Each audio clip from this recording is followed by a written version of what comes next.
Aria woke up already aware. The room was familiar, the ceiling, the silence, and the memories were complete. She remained seated on the bed. Not stunned, not emotional. Time had moved backward. She had not. The weight of that realization settled slowly, not as fear, but as responsibility. She stood and faced the mirror. The mark on her forehead was still there, unchanged. The confirmation was enough. She exhaled once. Relief did not follow. There was nothing to be relieved about. She dressed carefully, not from habit but from sequence. Every movement aligned with a life she had already finished once. Outside, the academy stood exactly as she remembered. Structures endured resets better than people ever could. She entered without hesitation. The gates did not question her return. Inside the classroom, the atmosphere paused. Eyes lifted. Mana shifted. Aria took her seat without acknowledging either. Most students dismissed her presence. One did not. The girl across the room observed her quietly. No hostility. No curiosity. Just attention. They recognized each other without introduction, not as enemies, but as rivals who had not yet collided. Aria stood again and left the classroom before the room adjusted. Remaining would have invited hierarchy. She had no intention of participating yet. The corridor was quieter. That was when she felt it. Pressure. Controlled. Measured. Watching. She slowed, turned just enough. I don't remember speaking to this person. That was the first thought. The second followed immediately. His aura isn't human. It wasn't overwhelming. It was restrained, like something vast choosing to remain folded. She paused a single second. Memory corrected itself. I know him. He had always been there, watching from distances that never demanded acknowledgement. Observing. Learning. Never intervening. Strong. And absent when it mattered. That realization stirred irritation. Not fear. Not surprise. Her thoughts slipped further back. The king's judgment. How threats were removed once they became inconvenient.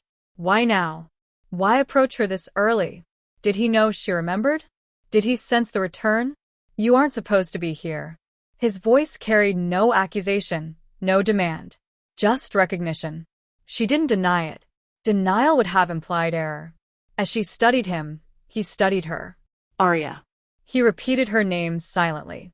The presence in front of him did not match the one he remembered. She had always been powerful. That was why he kept his distance before. Observation had been safer than involvement. But now, something was wrong. Her aura carried experience that did not belong here. Not growth. Not instability. Accumulated time. It felt displaced, as if the world had failed to reset her completely. He noticed her discomfort, the tension she hadn't masked. Whatever this was, pressing further would reveal too much. He adjusted instead. Control could wait. Our classroom is this way. He turned, did not look back. She followed. Not out of trust, but because paths had already aligned. The Scholars' Academy felt different. Heavier. Students here did not look around often. They were used to being observed. Power was not theoretical here. It was contained. One student broke that balance. The boy stepped forward, testing presence, testing silence. Aria did not respond to his words. She altered the space around him instead. There was no visible spell. No surge. His power collapsed inward, unable to sustain itself. He fell. Not injured. Just empty. The room reacted after it was finished. Surprise arrived late. Some recalculated immediately. The observer already had his answer. The blonde student noticed what hadn't happened. No excess. No display. The rival watched longer this time.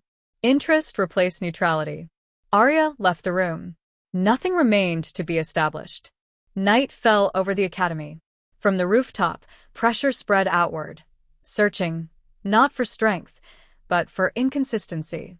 It found her. Her presence no longer aligned with this time. Not stronger. Not weaker. Different.